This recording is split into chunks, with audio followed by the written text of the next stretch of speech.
ஆண்டவரை இயேசுவின் நாமத்தினாலே இந்த விடியலை தேடி நிகழ்ச்சிக்கு உங்களை வரவேற்கிறேன். சுவிசேஷத்தின் மையமாக இயேசு பாவம் இல்லாமல் வாழ்ந்தார் என்பதை குறித்து நாம் தியானித்து கொண்டிருக்கிறோம். இயேசு பாவம் இல்லாமல் வாழ்ந்தார் என்பதை நாம் ஏன் தியானிக்க வேண்டும் என்று சொன்னால், அவருடைய அடிச்சுவடுகளை பின்பற்ற நாம் அழைக்கப்பட்டிருக்கிறோம். அல்லது he is the perfect model. அதாவது இந்த உலகத்தில் வரக்கூடிய சோதனைகளை, இந்த உலகத்தில் வரக்கூடிய பாடுகளை, இந்த உலகத்தில் இருக்கக்கூடிய பொல்லாங்குகளை நம்ம மேற்கொள்வதற்கு ஈஸியான வழி என்ன அல்லது ஈஸியான மெத்தட் என்ன அப்படின்னு சொன்னால், இயேசு என்ன செய்தார் என்று பார்த்து அதை நாம் செய்துவிட்டால் போதும். அப்போ இயேசு என்ன செய்தார், எப்படி வாழ்ந்தார், எப்படி முடிவெடுத்தார், எந்த மாதிரி காரியங்களை செயல்படுத்தினார் என்பதை நாம் அதிகமாக தெரிந்து வைத்திருப்பது, கற்றுக்கொள்வது நம்முடைய ஆவிக்குரிய வாழ்வுக்கு மிகவும் பிரயோஜனமான ஒன்று.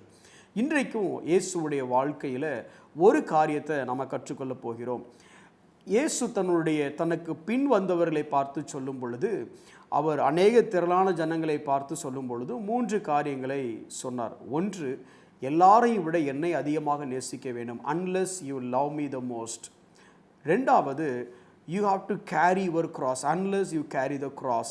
நான் சிலுவையில் அறையப்பட்டேன், எனக்காக நீங்கள் சிலுவை சுமக்கிறவர்களாக இருக்க வேண்டும் என்று சொன்னார். மூன்றாவது, unless you give up everything.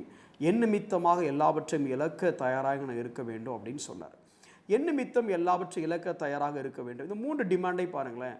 unless you love me more, என்னை தான் அதிகமாக நேசிக்கணும். ரெண்டாவது, unless you carry the cross, என் பின்ன நீ பாடுகளை தான் சுமக்கணும். unless you give up everything, எல்லாவற்றையும் எனக்காக விட்டுறணும்.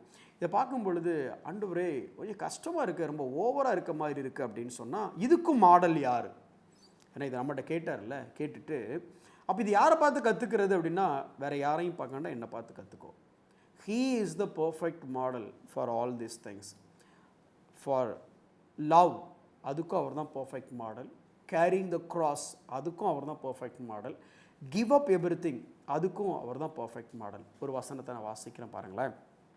ரோமர் 15வது அதிகாரம் 3வது வசனத்தை பார்த்தீங்க அப்படின்னா, கிறிஸ்துவும் தமக்கே பிரியமாய் நடவாமல் உம்மை நிந்திக்கிறவர்களுடைய நிந்தைகள் என்மேல் விழுந்தது என்று எழுதியிருக்கிறபடியே நடந்தார். அதில் முதல் வரியை வாசிக்கிறேன். கிறிஸ்துவும் தமக்கே பிரியமாய் நடவாமல், தமக்கு பிடித்தபடி அவர் நடக்கலை. தமக்கு என்ன பிடிக்கும் அப்படிங்கிறபடி அவர் யோசிக்க கூட செய்யலை. இது கிறிஸ்துவும் அப்படிங்கிற வார்த்தை ரொம்ப முக்கியம். யார் கிறிஸ்து? மேசியா. யார் மேசியா? Anointed one. யார் anointed one? Ancient of days, நீண்ட ஆயுசுள்ளவர் என்று தானியேல் 7வது அதிகாரத்தில் வாசிக்கிறோம். அப்போது கிறிஸ்து என்று சொல்லும் பொழுது, பிதா, குமாரன், பரிசுத்த ஆவியானவர் 3 தேவர்கள் இல்லை, தேவன் ஒருவரே. அப்போ தேவன் அவர் நினைத்தா, அவர் நினைச்சதை இந்த காரியத்தை செய்ய முடியும். அவருடைய விருப்பத்துக்கு மாறாக யாரும் செயலாற்ற முடியாத அளவுக்கு அவர் சர்வ வல்லவர். ஆனால் அப்படி இருந்தவர் தமக்கு பிரியமாய் நடவாமல், இன்னும் சொல்லப்போனால் நான் கர்த்தர், நான் விருப்பப்படி செய்வேன் அப்படின்ட்டு தேவன் தன்னை பற்றி சொல்லுகிற காரியங்களாம் வாசிக்கிறோம். அப்படி இருந்த அந்த கர்த்தர் தான் இங்கே மனுஷனாக பிறந்திருக்கிறாரு. ஆனால் அவர் சொல்கிறாரு தமக்கு பிரியமாய் நடவாமல், தமக்கே பிரியமாய் நடவாமல். 2 கொரிந்தியர் 8வது அதிகாரம் 9வது வசனத்தை வாசித்து பார்த்தீங்கன்னா, நம்முடைய கர்த்தராகிய இயேசு கிறிஸ்துவின், கர்த்தரை பற்றி தான் சொல்கிறாரு, இயேசு கிறிஸ்துவின் கிருபையை அறிந்திருக்கிறீர்களே, அவர் ஐஸ்வர்யம் உள்ளவராய் இருந்தும் நீங்கள் அவருடைய தரித்திரத்தினாலே ஐஸ்வர்யவான்கள் ஆகும்படிக்கு உங்கள் நிமித்தம் தரித்திரரானாரே. யார் தரித்திரரானார்? ஐஸ்வர்யம் உள்ளவர். எந்த ஐஸ்வர்யம் உள்ளவர்? உலகத்தில் பெரிய பணக்காரரா? இல்லை நாட்டில் பெரிய பணக்காரரா? இல்லை ஆசிய கண்டத்திலையா? இல்லை இல்லை இல்லை. இந்த ஐஸ்வர்யம் இது அளவிடப்பட முடியாத ஐஸ்வர்யம் இல்லை.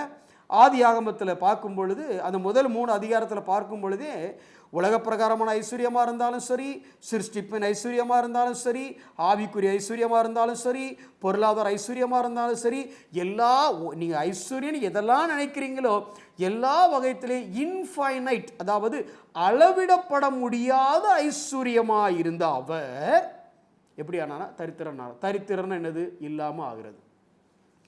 எல்லாவற்றையும் எல்லாவற்றாலும் நிரப்புகிற அவர் ஒன்றும் இல்லாதவராய். நினச்சோட பார்க்க முடியல, நினச்சி பார்க்க முடியுமா? இதை கற்பனையோட பண்ண முடியாது. ஆனால் அவர் அப்படி ஆனார். ஏன் அப்படி ஆனார்? எதுக்கு அப்படியானால் ஒரு சில காரியத்தை வாசிக்கிறேன். யோவான் 7வது அதிகாரம் 16வது வசனம். இயேசு அவர்களுக்கு பிரயுத்தரமாக, என் உபதேசம் என்னுடையதாயிராமல் என்னை அனுப்பினவருடையதாக இருக்கிறது. இன்னைக்கு இயேசுவோட உபதேசம் அப்படின் போது சர்மன் ஆன் த மவுண்ட், பல பேருடைய வாழ்க்கையை திருப்பி போட்டது இந்த மலைப்பிரசங்கம். அண்ணல் காந்தியடிகள் சொல்லும் பொழுதே அகிம்சை அப்படிங்கிறத நான் எங்கே கற்றுக்கிட்டேன் அப்படின்னா இந்த மலைப்பிரசங்கத்தில் தான் கற்றுக்கிட்டேங்கிறாரு.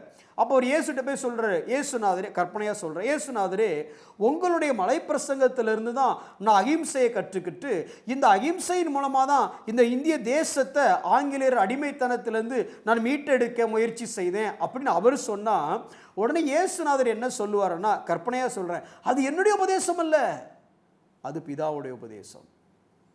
யார் சொல்கிறது? பிதாவாகிய தேவன், குமாரனாகிய தேவன், பரிசுத்த ஆவியானவராகிய தேவன் ஆகிலும் 3 தேவர்கள் இல்லை, தேவர் ஒருவரே. அவர் சொல்றாரு, நான் இல்லை, அது பிதா. அதை தொடர்ந்து வாசிக்கும் பொழுது, என்னை அனுப்பினவருடையதா இருக்கிறது, அவருடைய சித்தத்தின்படியே செய்ய மனதுள்ளவன் எவனோ அவன் இந்த உபதேசம் தேவனால் உண்டாயிருக்கிறதோ நான் சுயமாய் பேசுகிறேன் என்று அறிந்து கொள்ளுவான். இன்னும் சொல்ல போனா, சுயமாய் பேசுகிறவன் சுய மகிமையை தேடுகிறான், ஆனால் தன்னை அனுப்பினவரின் மகிமையை தேடான். அவர் தேவனாக இருந்தும் அவர் யாருடைய மகிமையை தேடினார்னா தன்னுடைய மகிமையை தேடலை. ஒரு 3 வசனங்களை வேகமாக சொல்கிறேன் பாருங்களேன். அவர் தேவன், அதில் எந்த மாற்றமும் இல்லை. தேவன் மாம்சத்தில் வெளிப்பட்டார். ஆதியிலே வார்த்தை இருந்தது, அந்த வார்த்தை மாம்சமாய் வெளிப்பட்டிருக்கிறது. இவர் சொல்றாரு, யோவான் 5:19 சொல்றாரு, என்னால் ஒன்றும் செய்ய முடியாது, என் இஷ்டத்துக்கு நான் எதுவுமே செய்யறது இல்லை, பிதா என்ன செய்யறத நான் பார்க்குறேனோ அதை மட்டும் தான் செய்கிறேன் அப்படிங்கிறாரு. யோவான் 6:38 சொல்றாரு, நான் வந்தது என் விருப்பத்தை செய்யறதுக்காக வரல, பிதாவுடைய சித்தத்தை செய்யறதுக்காக மட்டும்தான் வந்தேன் அப்படிங்கிறாரு. 8:28 யோவான் 8:28 சொல்றாரு, நான் ஒன்றுமே செய்யலை, இன்னும் சொல்ல போனால் நான் பேசுறது கூட எதை பேசுகிறேன் அப்படின்னா பிதா எனக்கு என்ன பேச சொன்னாரோ அதைத்தான் நான் பேசுகிறேன் அப்படிங்கிறாரு. 12வது அதிகாரம் யோவான் 49வது வசனத்தை நீங்கள் படித்து பார்த்தீங்க அப்படின்னா, நான் பேசுனது எல்லாமே பிதா என்னை எப்படி பேச சொன்னாரோ அப்படி தான் நான் பேசினேன் அப்படிங்கிறார். யாரு? தேவன், குமாரன் ஆகிய தேவன். அப்போது முழு அஜெண்டாவும் அவருடைய சித்தம், அவருடைய செயல், அவருடைய பேச்சு, எப்படி சொல்ல வேண்டும், எதை சொல்ல வேண்டும், எப்படி வாழணும், இது எல்லாமே எதை ஒத்து இருந்தது என்றால் தேவன் அவரை என்ன திட்டத்திற்காக இந்த உலகத்திற்கு அனுப்பினாரோ அதை சார்ந்ததாக மட்டுமே இருந்ததே தவிர தன்னுடைய சுய விருப்பம், தன்னுடைய சுய மகிமை, தன்னுடைய சுய இஷ்டம் அப்படின்னு சொல்லி அவர் எதையுமே தேடவில்லை. இப்போ இந்த இயேசுவோட அடிச்சோட நாம பின்பற்றணும்னா நம்மளுடைய சுய விருப்பம், நம்மளுடைய சுய ஆசை, இன்னும் சொல்லப்போனால் நம்மளுடைய சுய சித்தம் அப்படிங்கிறது இல்லை. ஆஃப்கோர்ஸ் சுய சித்தத்தை அவர் தந்திருந்தாலும் நாம் எப்படி இயேசுவின் அடிச்சோட பின்பற்றணும் அப்படின்னா தேவ சித்தம் என்ன, தேவ திட்டம் என்ன, என்னுடைய வார்த்தை, என்னுடைய செயல், என்னுடைய வாழ்க்கை, என்னுடைய சித்தம், இது எல்லாமே தேவனுடைய திட்டத்தையே சார்ந்திருக்கிறதா என்று சோதித்து பார்த்து வாழ வேண்டும். இது இயேசுடைய வாழ்க்கையிலிருந்து நாம் கற்றுக்கொள்ளக்கூடிய மிகப்பெரிய மிக முக்கியமான ஒரு பாடம். ஒருவேளை இன்றைக்கி நீங்களும் நானும் யோசிச்சு பார்ப்போம், இன்றைக்கி நான் என் நேரத்தை செலவிடுகிறது, என் பணத்தை செலவிடுகிறது, என் ஆசை, என் விருப்பம், என்னுடைய பொழுதுபோக்கு, என்னுடைய ப்ரையாரிட்டிஸ், ப்ரிஃபரன்ஸ், இது எல்லாமே அவருடைய சித்தத்தின்படியாக இருக்குது அல்லது அவருடைய திட்டத்தின்படியாக இருக்குது. யோசித்து பார்ப்போம். அப்படிப்பட்ட ஒரு வாழ்க்கை வாழ தேவன் நம்மை அழைத்திருக்கிறார். Unless you love him more, unless you carry the cross, unless you give up everything. இதை இயேசு ஒரு மாதிரியாக இருந்து காட்டிட்டு போனார். நாமளும் அதே மாதிரியாய் வாழ அழைக்கப்பட்டிருக்கிறோம். ஜெபிப்போம். அன்புள்ள ஆண்டவரே, நீர் சுய மகிமையை தேடாமல் நீர் பிதாவின் மகிமையை தேடுகிறவராக நீர் வாழ்ந்தீங்க ஆண்டவரே. பிதாவின் சித்தம், பிதாவின் வார்த்தை, பிதா செய்கிற செயல், பிதாவின் திட்டம், அதை நிறைவேற்றுகிறவராகவே நீர் வாழ்ந்தீங்க ஆண்டவரே. மிஷன் மைண்டடாகவே வாழ்ந்த நீங்கள் எங்களுக்கு அதை மாடலாக வச்சுட்டு போயிருக்கிறீங்க ஆண்டவரே. நாங்களும் உம்முடைய திட்டத்தை மாத்திரமே மையமாக கொண்டு ஒரு வாழ்க்கை வாழ, உலக வாழ்க்கை, உலக தேடல் அல்ல ஆண்டவரே, தேவ திட்டம், தேவ பணி, தேவ சித்தம், தேவ விருப்பம் என்பதே எங்கள் வாழ்க்கையின் மையமாக கொண்டு வாழ எங்களுக்கு நீர் உதவி செய்யும். இயேசுவின் நாமத்தில் ஜெபிக்கிறோம் நல்ல பிதாவே, ஆமென்.